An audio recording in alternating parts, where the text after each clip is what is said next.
সেদিন কেবলমাত্র শুধুমাত্র একচ্ছত্র মালিকানা হলো আমি আল্লাহ। আল্লাহু আকবার বলেন।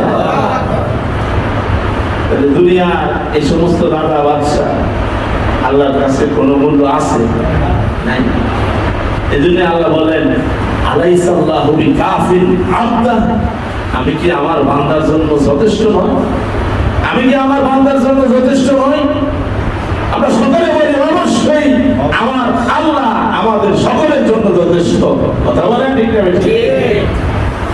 যে আল্লাহ ফেরাউনের 12টা বাজাইছে, ফেরাউন বিশাল বাহিনী নিয়ে মুসা আলাইহিস সালামকে ধরে ফেলবে, খেয়ে ফেলবে, চতুর্দিক দিয়ে ঘেরাও করে ফেলছে, সামনে নদী, চতুর্পাশে ফেরাউনের বাহিনী। মুসা আলাইহিস সালামের সাথী সঙ্গীরা তো ভয় পেয়ে গিয়েছে। তারা বলেছে ইন্না লা মুদরাকুন, মুসা আমরা তো ধরা পড়ে গেলাম, ধরা খেয়ে গেলাম, তুমি তো আমাদেরকে